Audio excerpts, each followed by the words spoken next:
Bonjour et bienvenue, nous sommes ravis de vous retrouver pour Via Nova, le magazine de votre quotidien. Aujourd'hui, nous nous intéressons au changement d'heure et à ses conséquences sur notre santé et nos humeurs. Nos invités répondront à toutes vos questions dans la deuxième partie de l'émission. Et en dernière partie, nous parlerons des troisièmes rencontres du film d'animation qui aura lieu au Régent à Bastia, ainsi que d'une belle soirée dîner-spectacle, cabaret, une soirée caritative qui aura lieu près d'Ajaccio ce week-end. Et comme chaque jour, vous pouvez réagir sur les réseaux sociaux avec le hashtag Vianov et nous poser toutes vos questions. Allez, à notre table, aujourd'hui, nous accueillons le spécialiste média Laurent Vitali. Salut Laurent. Bonjour. À vos côtés, Jean-Antoine Otage. Bonjour. Et alors, avec vous, un classique du genre, la tarte tatin. On a hâte. Mais avant ça, c'est l'info méditerranéenne de Marie-Jo Arriguilani. Salut Marie-Jo. Salut. Alors, oui, l'info méditerranéenne qui passe par la France. En fait, c'est le prix Renaudot qui a été attribué hier en fait à Valérie Manteau pour son livre Le Sillon aux éditions Le Tripode. Alors, d'après France Info, d'ailleurs, c'est une grande surprise parce qu'elle ne faisait pas partie de la liste des finalistes du prix Renaudot. Donc, c'était assez étonnant. D'accord. En tout cas, Le Sillon est le récit d'une femme partie rejoindre son amant à Istanbul. Et en réalité, c'est surtout un roman qui évoque la figure du journaliste et écrivain. Alors je dois massacrer son nom, j'en suis vraiment désolée, Hrant Dink, qui était un militant de la cause arménienne et qui a été tué par un nationaliste turc. Voilà, elle, c'est une éditrice et journaliste, une ancienne de Charlie Hebdo d'ailleurs, et je pense que c'est une jolie manière, avec son livre, elle connaît très bien la Turquie, de découvrir cette partie de la Méditerranée extrêmement orientale. Bon, très bien. merci. Bah oui. Vous êtes bien méditerranéen. Ah, on est bien méditerranéen, on a toujours des belles choses. Allez, Laurence, c'est l'heure de la minute actu. Vous allez parler de nous. Oui, de vous. Ah. De vous, de nous.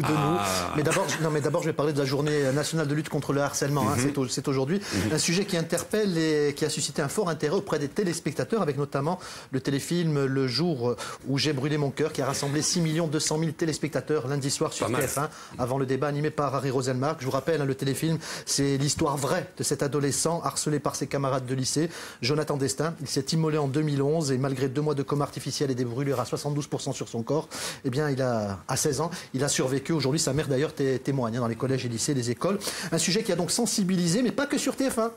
Puisque sur VST, là aussi, le harcèlement a été traité par anticipation sur cette journée nationale. Vous voyez de qui je veux parler? Bien sûr. De vous, de Via Nova. Et j'ai pu le constater avec les quelques années de recul que j'ai sur la chaîne, bien sûr, que nombre de téléspectateurs ont aussi été les acteurs de l'émission d'hier, puisque de nombreux témoignages, vous le savez mieux que moi, ont beaucoup afflué quand vous avez fait votre appel à témoins. Oui. De nombreux commentaires et réactions qui ont aussi enrichi la préparation et le déroulement de l'émission. Donc bravo, parce que je parle ici régulièrement des médias, des réseaux sociaux. Je ne vois pas pourquoi je ne parlerai pas de l'émission qui m'accueille régulièrement et qui rassemble, surtout quand elle rassemble et qu'elle répond à une attente.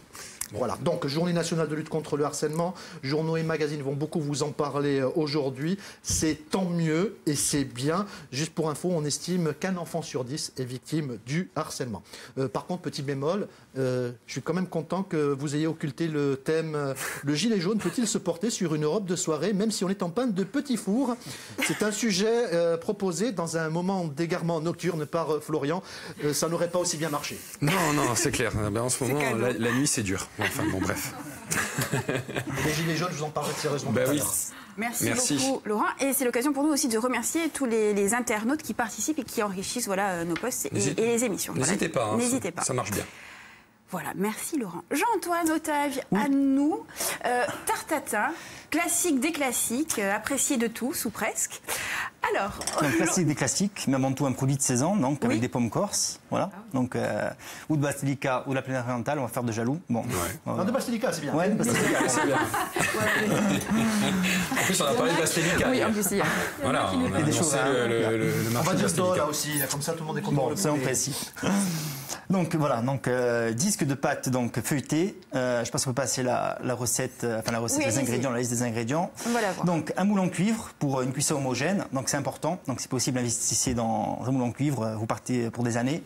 Après, en fonction de la taille du moule, donc 6 à 8 pommes de taille moyenne. Voilà, donc Chantecler, Reine des Rainettes. Pourquoi? Parce qu'il y a une belle acidité, donc, et surtout la texture, ça tient la cuisson, tout ça. Donc ensuite, un disque de pâte feuilletée, si possible maison, ça sera meilleur. Bon, si vous n'avez pas le temps, vous pouvez l'acheter. C'est long à réaliser la pâte feuilletée. Eh oui, il y a quelques étapes à respecter et c'est vrai que c'est pas évident. Mais bon. Attention, parce que Marie-Jo est une cuisinière hors pair. Elle nous a jamais rien fait. Ah ouais. Si, c'est pas vrai. Quoi? Elle fait plein de gâteaux. Si. C'est vrai? Oui, dans Mais mes moi, roues, je fais des gâteaux. Pourquoi moi je les goûte pas, ces gâteaux? Je ne sais pas. Vous arrivez Toujours trop quand je suis tard. pas là. Vous arrivez très tard le Ah oui, matin, je sais, Florian. mais bon, Laurent le disait, la nuit c'est dur. Bref. Excusez-moi. Enfin, je vous prie, excusez. Disque de pâte feuilletée, donc si possible maison ou sinon donc acheter chez un bon revendeur. Et ensuite donc si on peut remettre la liste des ingrédients, donc du beurre, voilà, de la vanille et de la cannelle en fonction des goûts. Voilà.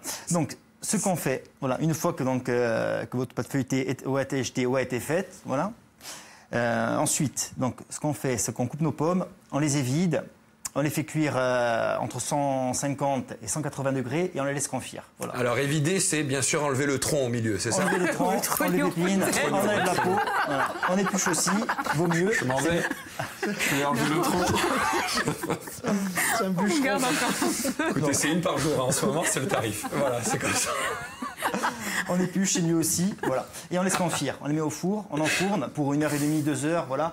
Et Alors, pour les confits, on les saupoudre de sucre alors, ou moi, ce pas? que je fais, c'est que je fais fondre mon beurre. Voilà. Je racle ma vanille et je rajoute donc un jus de citron. Pourquoi? Le jus de citron, ça permet aussi la couleur. Ça permet cette couleur aussi orangée. Il n'y a pas que le ton cuisson, c'est aussi ça. Voilà. Ce qui fait que vous avez une couleur homogène et au-delà même, à la dégustation, vous allez retrouver du peps. Ça, c'est important. sympa, ça. Voilà. Après, on peut faire un dessert. C'est un dessert à la fois simple, mais qui peut être gastronomique, dans le sens où si vous avez une super cuisson, une très bonne pâte feuilletée, vous avez un plat, enfin un dessert gastronomique. Vous avez, voilà, ça vous le servez avec vos invités avec une bonne crème feuilletée. Ah, mais voilà. C'est là où je rentre en scène, voilà. c'est ça? Eh oui. J'en ai bien peur. Bon. Oui, tout à fait. Vous laissez aussi. Hein. Bah oui, oui. Jean-Antoine, on est d'accord qu'il n'y a pas de crème entre la pâte et Non, le tout à fruit. fait. Il y a un caramel au fond du moule, ce qui D'accord. permet donc à la fin, quand on renverse, d'obtenir le. Voilà, on y arrive. Ah bah elle est bien, elle est très bien. On va. Bon, il faut donner l'astuce des glaçons. Pourquoi? Alors, une crème, ça c'est une crème fouettée. Oui. Donc ça on la monte généralement, si on ne veut pas repeindre les murs, à 4 degrés, 4-6 degrés, voilà. D'accord. Et donc on obtient une texture comme ça, qui pour moi une... Elle est belle, hein, regardez. Voilà, une texture baveuse. Voilà. D'accord. Donc, après on peut la serrer Encore un peu? Un peu plus, et voilà. D'accord, ok. Avec la cuillère dedans. On va faire On va servir parce qu'il nous Allez, reste on va très faire peu de temps. Une petite découpe, on va se faire. Et Jean-Antoine, est-ce Oui. qu'on peut utiliser d'autres fruits, par exemple des poires? Une pêche aussi, de les la pêches, pêche, oui. ouais. Elle n'aime pas les pommes. C'est Non, C'est si, un j'aime bien les problème pommes, mais avec les pommes. j'aime la pomme brute, quoi, en fait. la pêche Pas- rentrait. La pomme d'amour, vous aimez bien? Non, pas du tout. Pas du tout? Non. Ça m'étonne pas. Allez, hein. C'est dur, vous savez, c'est très dur de faire aimer quelque chose à Caroline. Elle est comme les enfants. Oh, c'est pas vrai. Que les enfants. Mais ça va, oui. Donc, alors, donc des pêches aussi, c'est possible. Des pêches, tout à fait, ouais. Initialement, Et donc c'est aux pommes de pêche. et la pâte On va feuilletée, c'est obligatoire. servir Allez-y, on a Allez. très peu de temps, 10 secondes, même pas. les gourmands. Hein, Oui, n'est-ce oui, pas oui. Pouvoir se faire avec une pâte. Allez, on y va. C'est Super. parfait. Voilà. C'est super. Je récupère allez. quand même la cuillère parce Mouchez. que Vous mangez? voilà, et c'est beau, hein, c'est sympa comme tout. On annonce la suite ou... Mais bien sûr qu'on annonce la suite. Voilà, on va se retrouver dans un instant et on va parler du changement d'heure. Eh oui, avec nos invités, n'est-ce pas? Oui. On recule, on avance, on verra ça tout à l'heure. Allez, à tout de suite sur VSTL.